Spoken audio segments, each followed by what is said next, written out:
The field of obstetrics was built on the torture and experimentation of Black women and Black bodies. And so if that is the origin of this system, can it really serve us as is?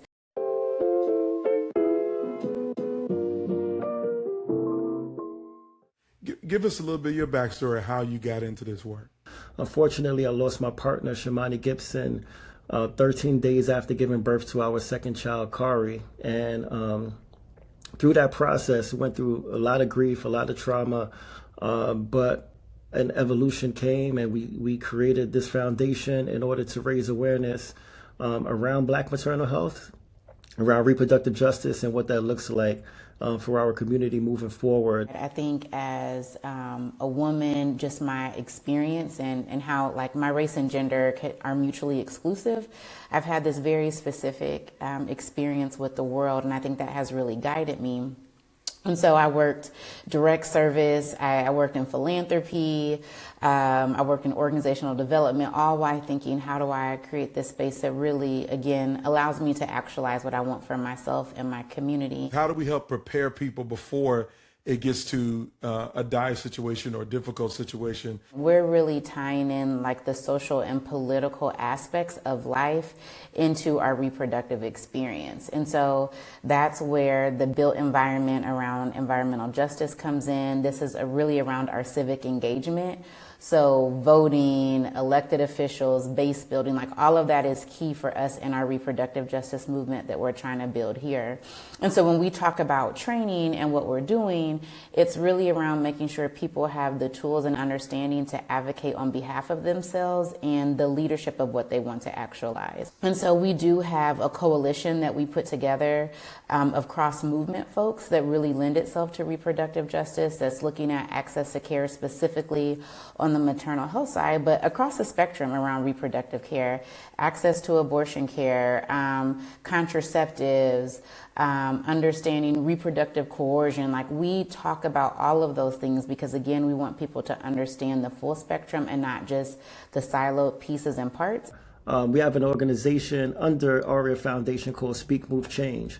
And Speak, Move, Change, we have a series that we've been doing for the last 2 years called the Reproductive Freedom Train. Basically, it's a virtual experience that we created using AI, and then also, you know, the human experience to bring people around the country on this train, very similar to like the Underground Railroad, where we're making stops all across the country to various locations in the past, present, and future. So people who have done amazing work in the reproductive health space so that we understand the history of how we got here, for organizations, community members, tastemakers, and experts around the country who are currently doing work so that people can understand and know what they're doing and how they can connect with them. And then also too in the future so that we understand based off of our past and present what we want our future to look like and how we can actualize it using the technologies that we have present day. What are some meaningful ways that the health system can be a part of this work in helping to move the agenda forward, to making progress on reproductive justice? Our work is rooted in movement building, and so I go to abolitionist frameworks. And we know that the health system is responsible, however, it was not built for us. Like literally the field of obstetrics was built on the torture and experimentation of Black women and Black bodies. And so if that is the origin of this system, can it really serve us as is? And the work of abolition is truly, I think, is radical reimagination. Like, yes, you dismantle the system, but you need to radically reimagine it in a way where it doesn't perpetuate the same harm. And that is the tension that we as an organization and I as a leader hold. These hospitals get the money, they are responsible, we should hold them accountable, yes. And to me, it's not enough. It's going to be very difficult to change the system, but at the very least, we need to understand that we don't have to always align ourselves with a system that does not serve us properly. And if we're going into a place where we feel like the care is not up to standard, we can go somewhere else, you know, and a lot of people don't understand that either, you know, so it is really about tapping in and how you tap in and who you tap into. What keeps you positive about the work that you're doing? We cannot chart our course and our trajectory based on the harm that these systems cause. That we deserve the space to chart a course based on joy and abundance and what we actually want.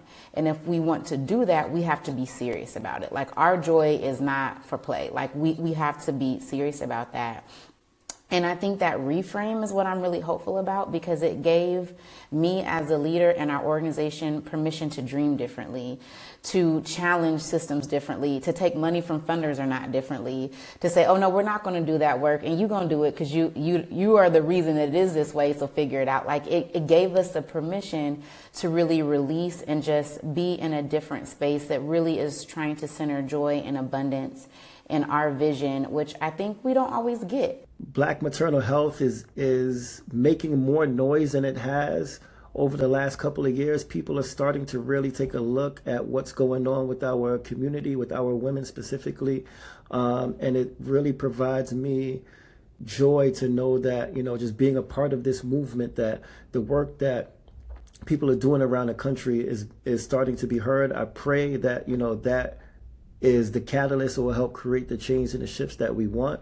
In addition to that, like, the solidarity that I see, like I said, there's a lot of amazing people doing a lot of amazing work all across this globe, and when you get into these spaces, the amount of love that is reciprocated is, it's transformational. For more conversations like this, subscribe to our YouTube channel and learn more at meetattheintersection.org.